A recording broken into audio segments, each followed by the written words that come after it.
C'est une excellente idée de transposer cette histoire en français et de l'adapter au contexte culturel français. L'histoire est puissante et ses thèmes sont universels. Je vais m'assurer de respecter toutes vos exigences, conserver la longueur. La grammaire correcte, adapter les noms des personnages et les lieux à la France, maintenir le style narratif original, et supprimer tout caractère ou mot qui pourrait perturber un logiciel de synthèse vocale. Voici la version française de l'histoire, adaptée à la culture et au nom français. Les agents de sécurité observaient, choqués, alors que Marc Dubois, l'homme qu'ils venaient d'humilier, révélait son badge d'identité d'entreprise. « Je suis le PDG d'Horizon Innovation », annonça-t-il calmement, et avec effet immédiat. Chacun d'entre vous est renvoyé. Personne n'avait réalisé que cet incident allait changer le monde des affaires français pour toujours. Avant de plonger dans cette histoire puissante de résilience et de justice. D'où nous regardez-vous aujourd'hui ? Appuyez sur le bouton « J'aime » si vous croyez qu'il faut se dresser contre la discrimination. Et abonnez-vous pour suivre d'autres histoires de triomphe face à l'adversité. Maintenant, laissez-moi vous ramener au début. Marc Dubois est né dans un petit appartement exigu à Marseille, où sa mère célibataire occupait 3 emplois juste pour joindre les 2 bouts. Dès ses premiers souvenirs, Marc comprit que la vie serait plus difficile pour lui à cause de la couleur de sa peau. Sa mère, Darlène Dubois, une ancienne professeure qui avait été évincée de son école lors d'une restructuration de département, nettoyait des bureaux la nuit, travaillait comme caissière le jour et faisait de la saisie de données le week-end. Malgré son épuisement, elle prenait toujours le temps de vérifier les devoirs de Marc, lui inculquant que l'éducation était la seule échelle qu'on ne pourrait jamais lui retirer.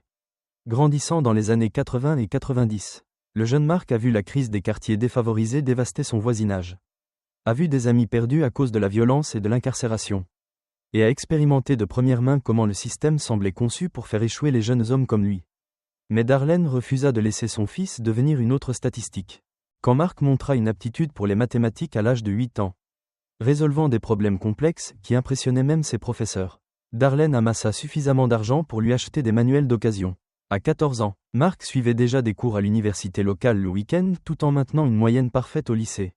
Ses performances académiques exceptionnelles lui valurent une bourse complète pour l'école polytechnique, où il se spécialisa en informatique avec une option en gestion. Mais même dans les couloirs sacrés de Polytechnique, le racisme le suivait comme une ombre. Les professeurs semblaient surpris quand il répondait correctement aux questions. Les groupes d'études l'excluaient subtilement, et la sécurité du campus l'arrêtait et l'interrogeait plusieurs fois alors que les étudiants blancs passaient sans être dérangés. Au cours de sa 2e année, un professeur blanc l'accusa de tricher à un examen simplement parce que son score était le plus élevé de la classe. Il fallut 3 semaines et un examen formel pour blanchir son nom. Période durant laquelle Marc subit des regards suspicieux et des rumeurs chuchotées. Plutôt que de le briser, ces expériences ne firent qu'alimenter sa détermination. Après Polytechnique, Marc fut accepté au programme MBA de l'INSEAD. Encore une fois, malgré des performances supérieures à celles de nombreux de ses pairs, il devait constamment prouver son intelligence et sa valeur. Les micro-agressions étaient sans fin, supposition qu'il était là seulement grâce à des quotas. Surprise quand il s'exprimait avec éloquence, et exclusion subtile des opportunités de réseautage. Après avoir obtenu son diplôme avec mention, Marc entra dans le monde de l'entreprise avec un optimisme qui se transforma rapidement en frustration. Lors de son premier emploi dans une grande entreprise technologique, il observa des collègues blancs qu'il avait formés être promus avant lui. Ces idées innovantes étaient ignorées jusqu'à ce qu'elles soient présentées par des managers blancs qui recevaient alors le crédit. 5 ans après le début de sa carrière, malgré des performances constamment supérieures aux objectifs, Marc resta dans la même position tandis qu'un défilé d'hommes blancs moins qualifiés montait les échelons de l'entreprise. Le point de rupture survint lorsque son nouveau manager, un jeune homme blanc nommé Benoît, avec la moitié de son expérience, s'attribua le mérite du projet de Marc qui avait fait économiser des millions d'euros à l'entreprise. Cette nuit-là, dans le garage de sa modeste maison, Marc commença à coder ce qui allait devenir la fondation d'Horizon Innovation. Le jour, il continuait son travail en entreprise. La nuit, il bâtissait son rêve. Quand il se sentit enfin prêt à chercher des fonds, les portes des sociétés de capital risque lui claquèrent au nez. 78 rejets lui parvinrent, souvent sans que les investisseurs ne révisent même son impressionnant plan d'affaires. Certains furent flagrants quant à leur scepticisme envers un fondateur noir dans le domaine de la technologie. D'autres utilisaient un langage codé sur l'adéquation culturelle ou doutaient que le marché soit prêt pour sa vision. Juste au moment où Marc envisageait d'abandonner, il rencontra Daniel Traoré, l'un des rares investisseurs en capital risque d'origine africaine en France. Traoré reconnut non seulement l'éclat de la technologie de Marc, mais aussi le feu et la résilience de l'homme lui-même. Avec l'investissement initial d'1 million d'euros de Traoré, Horizon Innovation fut officiellement lancé. Les premiers jours furent épuisants. Marc commença avec seulement 3 employés travaillant depuis son garage, lui-même. Une brillante programmeuse nommée Victoria Simon, qui avait elle-même fait face à la discrimination sexiste dans la technologie.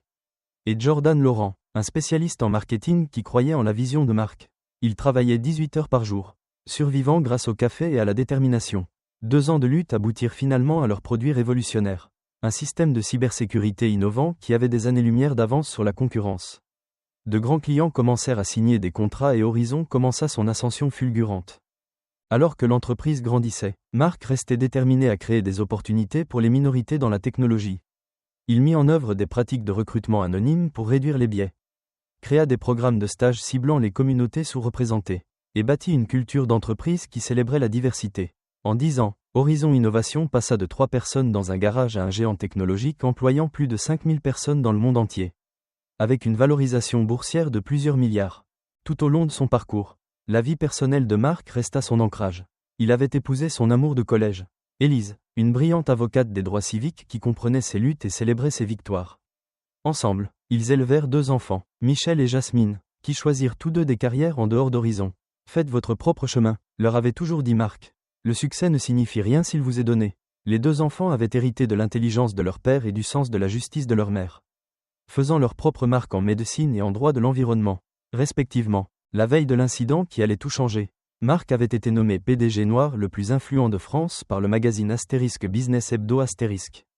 L'ironie ne lui échappa pas alors qu'il était assis dans son bureau à domicile ce soir-là, fixant la copie avancée de la couverture du magazine présentant son image. Cette même nuit, il appela sa mère, qui vivait désormais confortablement dans la maison qu'il lui avait achetée, comme il le faisait chaque soir. « N'oublie jamais d'où tu viens », lui rappela-t-elle, comme elle le faisait toujours. « Je n'oublierai pas, maman », promit-il. Tout ce que je fais vise à rendre ce chemin un peu plus large pour ceux qui viendront après moi. Il ignorait à quel point ces mots se révéleraient prophétiques le lendemain matin. Lorsqu'il serait confronté à un autre rappel qu'aucune réussite ne pouvait protéger un homme comme lui du racisme en France. Le matin de l'incident commença comme n'importe quel autre pour Mark. Il se réveilla à 5h30, médita pendant 30 minutes, puis s'entraîna dans sa salle de sport à domicile en écoutant les derniers podcasts technologiques. Après une douche rapide et un petit déjeuner avec Élise, il se dirigea vers le garage où il dut choisir, prendre sa Tesla Model S ou sa vieille Honda Civic. La Tesla était à l'entretien, et bien qu'il ait plusieurs autres véhicules de luxe, quelque chose le poussa à choisir la Honda. Peut-être était-ce sa conversation avec sa mère la nuit précédente, lui rappelant ses racines. Cette Honda de 15 ans avait été son premier achat important après avoir décroché son emploi en entreprise. Bien avant qu'Horizon n'existe, il l'avait parfaitement entretenue, un rappel de tout le chemin parcouru. « Tu prends la classique aujourd'hui » demanda Élise, souriant alors qu'elle l'embrassait pour lui dire au revoir à la porte. « Parfois, c'est bon de se souvenir du voyage », répondit-il. Cette décision se révélerait fatidique. Mark utilisait généralement l'entrée principale du vaste campus d'Horizon, où l'équipe de sécurité le connaissait bien. Mais ce matin-là, des équipes de construction travaillaient à l'agrandissement du portail principal pour accueillir une circulation accrue. Un panneau numérique indiquait à tous les véhicules d'utiliser l'entrée et jusqu'à nouvel ordre. Mark n'avait pas utilisé cette entrée secondaire depuis des mois, car sa place de parking exécutive était plus proche du portail principal. Il tourna sa Honda vers l'entrée et, arrivant au poste de sécurité précisément à 7h15, une heure entière avant l'arrivée de la plupart des employés, Mark aimait ses matinées calmes pour réfléchir et planifier avant le début des réunions de la journée. Alors qu'il s'approchait du portail, il remarqua des visages inconnus dans le guérite de sécurité. Un grand homme blanc aux cheveux blonds coupés courts et à l'expression sévère sortit. Levant la main pour arrêter la voiture, Mark baissa sa vitre, s'attendant à un rapide salut avant d'être autorisé à passer. Au lieu de cela, l'agent regarda la vieille Honda avec un dédain à peine dissimulé. Puis Mark avec une suspicion ouverte. « Les livraisons, c'est par l'arrière » dit l'agent sans préambule. Mark cligna des yeux, momentanément confus. « Je ne suis pas un livreur. Je travaille ici. » L'agent, dont le badge d'identité le désignait comme Thomas Blanc, chef de la sécurité, toisa Mark de haut en bas. Mark était vêtu d'un de ces costumes sur mesure qui coûtaient plus cher que le salaire mensuel de certaines personnes. Mais Thomas ne semblait voir que la couleur de sa peau. « Badge d'identité » exigea Thomas, son ton indiquant clairement qu'il ne croyait pas que Mark avait sa place ici. Mark portait rarement son badge, car les agents de l'entrée principale le reconnaissaient sur place et son bureau utilisait une sécurité biométrique. « Je ne l'ai pas sur moi, mais je suis Mark Dubois. Je suis le... Pas de badge, pas d'entrée » le coupa Thomas, politique de l'entreprise. Un autre agent rejoignit Thomas, un homme plus jeune avec la même attitude dismissive. « Quel est le problème ici, chef ?» demanda-t-il à Thomas, ignorant complètement Mark. « Il dit qu'il travaille ici mais n'a pas de badge », répondit Thomas. Le jeune agent sourit narquoisement. « Oui, bien sûr, et moi, je suis Bernard Arnault. » Mark sentit une chaleur familière monter dans sa poitrine. Le même sentiment qu'il avait éprouvé d'innombrables fois au cours de sa vie lorsqu'il était confronté à des gens qui le jugeaient uniquement sur la couleur de sa peau. Il prit une profonde inspiration. Maintenant son calme. Si vous consultez l'annuaire de l'entreprise ou simplement le site web, vous verrez qui je suis. Je suis Marc Dubois, le PDG d'Horizon Innovation. Les agents échangèrent des regards. Puis éclatèrent de rire. Bien sûr, et moi, je suis Xavier Niel, dit le jeune agent. Écoutez, monsieur, quel que soit le colis que vous livrez, ramenez-le par l'arrière avant que nous devions appeler des renforts. Marc tendit la main vers son téléphone. Laissez-moi vous montrer le site web de l'entreprise avec ma photo. Thomas se tendit immédiatement, sa main se dirigeant vers son arme. Monsieur, gardez vos mains visibles et sortez lentement du véhicule. La situation s'envenimait dangereusement. Marc, un PDG de 58 ans valant des milliards, était traité comme un criminel aux portes de l'entreprise qu'il avait bâtie à partir de rien. Alors qu'il sortait prudemment de sa voiture, il remarqua que des employés commençaient à arriver, ralentissant leur véhicule pour observer la scène. Thomas appela des renforts de sécurité par radio, décrivant Marc comme un individu non coopératif tentant une entrée non autorisée. En quelques minutes, 2 autres agents arrivèrent, encerclant Marc alors qu'une petite foule d'employés arrivés tôt se rassemblait à distance.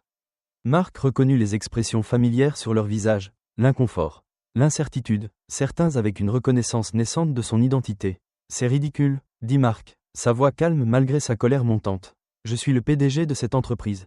Appelez Victoria Simon, la COO, elle confirmera mon identité. Écoutez, mon ami, dit Thomas, s'approchant d'une manière intimidante. Je ne sais pas quel est votre jeu, mais c'est une installation sécurisée. À moins que vous ne puissiez produire une identification appropriée. Vous devez partir immédiatement avant que nous ne vous arrêtions pour intrusion. Marc tint bon, se redressant de toute sa taille. À ce moment, des souvenirs lui traversèrent l'esprit, être suivi dans des magasins enfants. La sécurité du campus remettant en question sa présence à la bibliothèque de Polytechnique. Se voir demander s'il était perdu lorsqu'il assistait à sa première réunion de conseil d'administration dans une autre entreprise. Des contextes différents, des décennies différentes, le même message sous-jacent, vous n'avez pas votre place ici. La foule s'était agrandie, des chuchotements se répandant. Marc entendait certains employés tenter de dire aux agents qui il était. Mais Thomas les écarta, menaçant de les signaler pour ingérence dans les protocoles de sécurité. Après plusieurs minutes de cette confrontation humiliante, Marc se souvint finalement qu'il avait une copie numérique de son identifiant sur son téléphone. Je vais prendre mon téléphone très lentement pour vous montrer mon identification, dit-il, faisant des mouvements délibérés. Thomas observa avec suspicion Marc sortir son identifiant numérique, montrant clairement sa photo, son nom et son titre, Marc Dubois, président directeur général. Le jeune agent regarda l'identifiant, puis Marc, son visage se vidant de ses couleurs. Thomas, cependant, resta sceptique. Cela pourrait être faux, nous devons vérifier cela. À ce moment, le docteur Patricia Moreau, directrice de la technologie de l'entreprise, se fraya un chemin à travers la foule. Mais qu'est-ce qui se passe ici? Marc, ça va? Avant que Marc ne puisse répondre, Thomas s'interposa. Madame, reculez s'il vous plaît, nous gérons une situation de sécurité. Patricia parut incrédule. La seule situation ici, c'est que vous détenez le fondateur et PDG de cette entreprise. Tout le monde ici sait qui il est. Finalement, la réalité de la situation sembla se faire jour pour Thomas. Il regarda Marc, le voyant vraiment pour la première fois. Nous allons devoir confirmer cela avec quelqu'un d'autorité, dit-il, sa voix moins assurée maintenant. Marc avait atteint sa limite, avec un calme parfait qui démentait sa fureur intérieure. Il répondit, je suis l'autorité ici. Il se tourna vers Patricia. Docteur Moreau, veuillez m'accompagner à mon bureau. Je gérerai cette affaire depuis là. Alors que Marc s'éloignait avec Patricia, laissant sa voiture au portail, il entendit Thomas l'appeler, son ton soudainement apologétique. Mais Marc ne se retourna pas. Son esprit était déjà en marche, traitant ce qui venait de se passer et ce qui devait être fait. Alors qu'il traversait le campus, les employés regardaient, choqués, les chuchotements se répandant comme une traînée de poudre. Au moment où Marc atteignit le bâtiment principal, son téléphone vibrait constamment avec des messages d'exécutifs qui avaient déjà entendu parler de l'incident. « Vous allez bien ?» demanda Patricia doucement alors qu'il prenait l'ascenseur pour l'étage exécutif. Marc la regarda, son expression indéchiffrable. « Non » dit-il simplement, « mais ça ira. » Victoria Simon fit irruption dans le bureau de Marc sans frapper. Son visage était rouge de colère. « Je viens d'apprendre ce qui s'est passé à l'entrée et... Marc, je suis absolument horrifié. » Victoria, une femme blanche d'une quarantaine d'années, était avec Marc depuis le début. L'une des 3 employés originaux travaillant depuis son garage. En tant que directrice des opérations, elle supervisait les opérations quotidiennes tandis que Marc se concentrait sur la vision et la stratégie. Au fil des ans, elle était devenue non seulement son exécutif le plus fiable, mais une amie proche qui comprenait les défis uniques auxquels il était confronté en tant que PDG non blanc. Marc était assis derrière son bureau, composé en apparence, mais Victoria pouvait voir la tension dans ses épaules, la colère soigneusement contrôlée dans ses yeux. J'ai déjà récupéré les images de sécurité, dit-il, tournant son écran pour que Victoria puisse voir. C'est pire que je ne le pensais. Ensemble, ils regardèrent l'interaction sous plusieurs angles de caméra, y compris l'audio qui captait les commentaires que les agents avaient faits lorsqu'ils pensaient que Mark ne pouvait pas les entendre. Encore un qui essaie de se faufiler là où il n'a pas sa place. Avait marmonné le jeune agent, probablement dans l'espoir de voler quelque chose. Avait répondu Thomas. La main de Victoria se posa sur sa bouche. C'est inacceptable, c'est du racisme flagrant, et sur la propriété de l'entreprise. Envers le fondateur de l'entreprise. Mark hocha lentement la tête. Sa mâchoire serrée. Malheureusement, ce n'est pas un incident isolé. Vous vous souvenez de la situation avec notre vice-président de l'ingénierie le mois dernier? Victoria hocha la tête d'un air sombre. Joseph Ndoye, un brillant ingénieur franco-sénégalais, avait été arrêté et interrogé à plusieurs reprises par la sécurité alors qu'il travaillait chez Horizon depuis 5 ans. Ses plaintes avaient été examinées et rejetées comme des malentendus. J'aurais dû prendre des mesures plus directes à ce moment-là. Admis Mark, j'ai délégué l'enquête, j'ai fait confiance au système que j'ai construit pour la gérer équitablement. C'était mon erreur. Il se retourna vers son ordinateur et ouvrit des dossiers personnels. Thomas Blanc a été embauché il y a 3 mois. Je n'ai jamais approuvé son embauche. En fait, je n'ai même jamais vu son dossier jusqu'à maintenant. Victoria fronça les sourcils. Ce n'est pas possible. Les embauches de sécurité au niveau exécutif nécessitent votre approbation. Exactement, dit Mark, lui montrant la signature d'approbation numérique. Ce n'était pas mon autorisation. Quelqu'un a contourné le processus. Alors qu'ils approfondissaient, un schéma troublant apparut. Au cours des 6 derniers mois, le département de sécurité avait connu un roulement inhabituel. Des employés de longue date, dont beaucoup étaient des personnes de couleur que Mark avait personnellement embauchées, avaient été remplacés par du nouveau personnel, principalement embauché par la même entreprise de sécurité privée, une entreprise ayant des liens avec un membre du conseil d'administration. Richard Leroy. Richard, dit Victoria, le nom sortant comme une malédiction. J'aurais dû m'en douter. Richard Leroy était le nouveau membre du conseil d'administration d'Horizon. Un capital risqueur qui avait acquis une participation significative dans l'entreprise lors de leur dernière levée de fonds. Dès le début, il avait subtilement contesté le leadership de Mark, remettant en question les décisions et suggérant que l'entreprise avait besoin de conseils plus expérimentés. Une suggestion à peine voilée que Mark devrait se retirer pour quelqu'un comme lui. Alors qu'il continuait l'enquête, le téléphone de Mark vibrait avec des demandes de réunion de membres du conseil d'administration et de dirigeants qui avaient entendu parler de l'incident. Son assistante exécutive rapporta que la nouvelle se répandait dans toute l'entreprise. Les employés exprimant tout, de l'indignation à l'inquiétude concernant les retombées potentielles. Mark remarqua également un courriel de Richard Leroy envoyé quelques minutes auparavant, exprimant son inquiétude concernant le malentendu regrettable, et suggérant qu'il ne devrait pas se précipiter pour juger ou prendre des décisions hâtives qui pourraient affecter la sécurité de l'entreprise. Avez-vous déjà été traité différemment en raison de votre apparence? Commentez, 1. Si vous avez été victime de discrimination. Si vous comprenez à quel point cela peut être déshumanisant. Si vous pensez que Mark devrait renvoyer toute l'équipe de sécurité. Appuyez sur le bouton « J'aime » tout de suite. Si vous vous demandez pourquoi Richard Leroy pourrait s'immiscer dans les embauches de sécurité. Abonnez-vous pour savoir ce qui se passe ensuite. Maintenant, revenons à notre histoire. Quel agenda caché Richard pourrait-il avoir et comment Mark gérera-t-il ce manque de respect flagrant dans sa propre entreprise? Mark fut interrompu par un appel d'Alice Duval, la directrice des ressources humaines, qui semblait désemparée. « Mark, je viens d'apprendre ce qui s'est passé. Je suis tellement désolé, je reçois déjà des rapports d'employés. Et franchement, ils sont divisés. Certains sont scandalisés pour vous. Tandis que d'autres. » Elle hésita. « D'autres quoi, Alice ?» Mark la pressa. Certains suggèrent que l'équipe de sécurité faisait simplement son travail. Que vous auriez dû avoir votre badge. Que vous réagissez de manière excessive à cause des tensions sociales actuelles. Mark n'était pas surpris, malgré ses efforts pour créer une culture inclusive. Horizon opérait toujours dans le contexte plus large de la société française. Merci pour votre honnêteté, Alice. Veuillez continuer à recueillir des déclarations. J'y répondrai sous peu. Après avoir mis fin à l'appel, Mark resta un instant en silence, revoyant les images de sécurité. Derrière le masque professionnel qu'il maintenait, des décennies d'indignité similaires lui traversèrent l'esprit. Le vendeur qu'il avait suivi dans un magasin de luxe alors même qu'il achetait un cadeau d'anniversaire pour Élise. La fois où une patiente avait refusé de laisser son fils Michel. Cardiologue, la soigner parce qu'elle voulait un vrai docteur. Le voiturier qui avait tenté de le diriger vers l'entrée de service lors d'un événement l'honorant en tant qu'entrepreneur de l'année. Son téléphone vibra à nouveau. Un message de sa fille Jasmine. « Papa, c'est déjà partout sur les réseaux sociaux. Tu vas bien? Appelle-moi. » Avant qu'il ne puisse répondre, la tablette de Victoria sonna avec une alerte du système de messagerie interne de l'entreprise. Des commentaires anonymes affluaient, révélant les lignes de fracture au sein de la culture soi-disant unifiée d'Horizon. Si le PDG ne suit pas les protocoles de sécurité, pourquoi les autres le feraient-ils? Cela ne serait pas arrivé à un PDG blanc. Point. Dubois joue la carte raciale pour couvrir sa propre erreur. Ses agents devraient être virés immédiatement. C'est dégoûtant. Marc ferma brièvement les yeux. Quand il les rouvrit, sa décision était prise. Convoquer une réunion exécutive d'urgence. Tous les chefs de département dans 1 heure. Et Victoria, découvrez tout ce que vous pouvez sur les antécédents de Thomas Blanc et qui a réellement autorisé son embauche. Alors que Victoria partait prendre les dispositions nécessaires, Marc reçut un autre message. Celui-ci de Richard Leroy directement. Marc, discutons-en en privé avant que vous ne preniez des mesures. Ces situations peuvent être délicates. J'ai quelques suggestions qui pourraient aider à calmer les choses sans causer de perturbations inutiles. Marc ne répondit pas. Au lieu de cela, il appela la seule personne dont il faisait confiance à la sagesse implicitement. Maman, dit-il quand Darlène répondit. J'ai besoin de tes conseils. Il expliqua la situation, sa voix révélant enfin une partie de la douleur et de la colère qu'il avait réprimée. Darlène Dubois écouta en silence jusqu'à ce qu'il ait fini. Puis elle demanda simplement, « Qu'aurait fait ton grand-père » Marc sourit légèrement. Son grand-père, Jean Dubois, avait été un militant des droits civiques qui avait marché avec Martin Luther King. Il avait enseigné à Marc que la dignité n'était pas négociable, que se défendre n'était pas seulement pour soi, mais pour tous ceux qui viendraient après.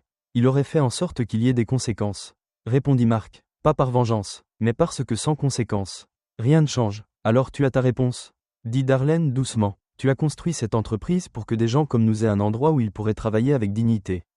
Ne laisse personne te l'enlever, pas même à une seule personne. Après l'appel, Marc examina les protocoles de sécurité de l'entreprise. Découvrant que Richard avait discrètement fait passer une directive visant à accroître la vigilance à toutes les entrées, avec des instructions spécifiques concernant les individus non familiers tentant d'accéder au lieu. Le langage semblait neutre, mais la mise en œuvre avait clairement ciblé les personnes de couleur. Marc se rassit dans sa chaise, les pièces du puzzle s'assemblant. Richard ne le sapait pas seulement. Il essayait systématiquement de changer la culture d'entreprise que Marc avait soigneusement bâtie. Alors que les dirigeants commençaient à se rassembler pour la réunion d'urgence, Marc passa un dernier appel à son avocat. Il ne s'agissait pas seulement d'un incident humiliant à une porte de sécurité. Il s'agissait de l'âme de l'entreprise qu'il avait construite, et il était prêt à se battre pour elle avec tout ce qu'il avait. La salle de conférence exécutive bourdonnait de chuchotements tendus alors que l'équipe de direction d'Horizon s'assemblait. La longue table en acajou qui avait été témoin d'innombrables sessions stratégiques et lancements de produits semblait maintenant le décor d'un drame judiciaire à enjeux élevés. Victoria avait stratégiquement organisé les sièges, plaçant Marc à la tête avec des alliés de confiance à proximité et une opposition potentielle, y compris la directrice des ressources humaines Alice Duval, positionnée de manière à ce que Marc puisse observer leurs réactions facilement. Marc entra en dernier, son salut normalement chaleureux remplacé par un hochement de tête solennel. Il portait la même dignité tranquille qu'il avait guidé à travers des décennies de navigation dans des espaces qui n'étaient pas conçus pour l'accueillir. Richard Leroy était arrivé tôt, discutant aimablement avec les membres du conseil comme s'il s'agissait d'une réunion de budget de routine plutôt que d'une crise. Sa confiance vacilla légèrement lorsque Marc entra, mais il se rétablit rapidement, offrant un sourire compatissant qui n'atteignait pas ses yeux. « Merci à tous d'être venus si rapidement. » Commença Marc, sa voix ferme. « J'ai convoqué cette réunion pour aborder un incident survenu ce matin et les problèmes plus larges qu'il révèle sur notre entreprise. » Sans préambule, il activa le système d'affichage de la salle. « Avant de discuter de quoi que ce soit, je veux que tout le monde voie exactement ce qui s'est passé. » Les images de sécurité furent diffusées en haute définition sur l'écran mural, montrant l'incident sous plusieurs angles. Les dirigeants regardèrent en silence stupéfaits la scène se dérouler. Marc arrêté, interrogé, contredit, encerclé et humilié. L'audio cristallin capta chaque commentaire dédaigneux, chaque insinuation raciste que l'équipe de sécurité n'avait pas pris la peine de cacher en parlant entre eux. Lorsque Thomas avait appelé des renforts par radio, il avait décrit Marc comme un homme noir agité, refusant de se conformer au protocole de sécurité. Le jeune agent avait plaisanté en disant que « ces gens pensent toujours qu'ils sont spéciaux », tandis qu'un autre avait suggéré que Marc pourrait « faire du repérage ». Lorsque les images se terminèrent, le silence régna dans la pièce. Victoria observa les visages des dirigeants, notant qu'ils semblaient véritablement horrifiés et qui paraissaient mal à l'aise pour différentes raisons. Richard Leroy fut le premier à parler. Bien qu'évidemment regrettable, cela semble être un simple malentendu. L'équipe de sécurité suivait les protocoles pour les individus non identifiés. Non identifiés ? Marc l'interrompit, sa voix calme mais perçante. Ma photo est dans le hall, sur le site web, dans le rapport annuel, dans de nombreux articles de presse sur l'entreprise que j'ai fondée. Il se tourna pour faire face directement à Richard. Mais ce n'est pas vraiment le problème. N'est-ce pas, Richard ? Sans attendre de réponse, Marc continua. J'ai passé la dernière heure à enquêter non seulement sur cet incident, mais sur les schémas qui y ont mené. Il afficha une série de documents à l'écran. Il y a 3 mois, notre personnel de sécurité a commencé à changer. Des membres de l'équipe de longue date ont été réaffectés ou licenciés. Les nouvelles recrues provenaient principalement de Blackwell Sécurité Privée, une entreprise appartenant à votre frère, Richard. Des murmures se répandirent autour de la table alors que le visage de Richard se crispait. C'est une accusation sans fondement. Toute connexion est une coïncidence. Blackwell est un nom courant. Est-ce aussi une coïncidence que ces nouvelles embauches de sécurité aient été approuvées avec une signature numérique censée être la mienne les jours où les registres de l'entreprise montrent que j'étais hors du pays? Marc rétorqua, affichant les approbations falsifiées, ou que peu après ces changements de personnel, nous avons commencé à recevoir des plaintes d'employés noirs et maghrébins concernant une surveillance accrue et du harcèlement de la part du personnel de sécurité? Alice Duval se tortillait inconfortablement sur son siège. Il y a eu quelques plaintes, mais elles ne semblaient pas assez systématiques pour être portées à votre niveau. Marc tourna son regard vers elle. Alice, combien de plaintes avez-vous reçues au cours des 3 derniers mois? Elle jeta un coup d'œil à sa tablette. 17. Et combien de plaintes similaires avons-nous reçues pendant toute l'année précédente? 3, admit-elle doucement. Marc hocha la tête. Et pourtant, aucune enquête n'a été lancée. Aucun schéma n'a été identifié. Pourquoi? Avant qu'elle ne puisse répondre, Richard l'interrompit. Cela devient une chasse aux sorcières. La sécurité est plus vigilante parce que nous avons eu des préoccupations légitimes concernant le vol de propriété intellectuelle. Les procédures ont été mises à jour pour protéger les actifs de l'entreprise. Pas pour cibler un groupe spécifique. Testons cette théorie, répondit Marc calmement, affichant un nouvel ensemble de données. Victoria a analysé 3 mois d'images de sécurité. Les employés noirs étaient 4 fois plus susceptibles d'être arrêtés pour une vérification d'identité supplémentaire que les employés blancs. Les visiteurs avec des noms de famille maghrébins ou africains étaient 3 fois plus susceptibles de faire vérifier leur rendez-vous avant d'être admis. Ce n'est pas de la vigilance, Richard, c'est du biais mis en œuvre systématiquement à travers des politiques que vous avez défendues. La tension montait de plus en plus dans la pièce. Les dirigeants échangeant des regards troublés. Le docteur Patricia Moreau, qui avait été témoin de l'incident, prit la parole. Je travaille avec Marc depuis près d'une décennie. J'ai vu ce qui s'est passé ce matin. Et c'était un profilage racial classique. Nous pouvons l'habiller de langage corporatif sur les protocoles de sécurité. Mais nous savons tous ce que c'était. Marc hocha la tête pour remercier Patricia avant de continuer. Ce matin, j'ai été traité comme un intrus dans l'entreprise que j'ai bâtie à partir de rien. Mais il ne s'agit pas seulement de moi. Il s'agit de chaque employé qui a été confronté à un traitement similaire. Il s'agit de la culture que nous avons promis de créer contre la réalité que certains de nos employés vivent quotidiennement. Il marqua une pause, regardant chaque dirigeant dans les yeux avant de poursuivre. Avec effet immédiat, je licencie toute l'équipe de sécurité actuelle. De nouveaux personnels seront recrutés avec une formation appropriée sur les biais inconscients et les valeurs de l'entreprise que nous prétendons défendre. Richard se leva d'un bond.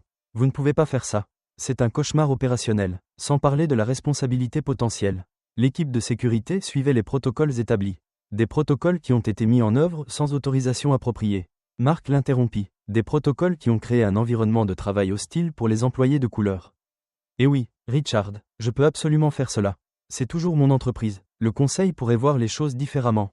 Menaça Richard. Ce genre d'action impulsive basée sur une plainte personnelle. Le rire de Marc le coupa, surprenant tout le monde par son amusement sincère. Plainte personnelle? C'est comme ça qu'on appelle le racisme maintenant? Il secoua la tête. J'ai déjà parlé individuellement à la majorité des membres du conseil d'administration. Ils ont vu les mêmes images que vous venez de regarder. Ils ont examiné les mêmes données. Et ils soutiennent pleinement ma décision. C'était un bluff. Marc n'avait pas eu le temps de contacter le conseil.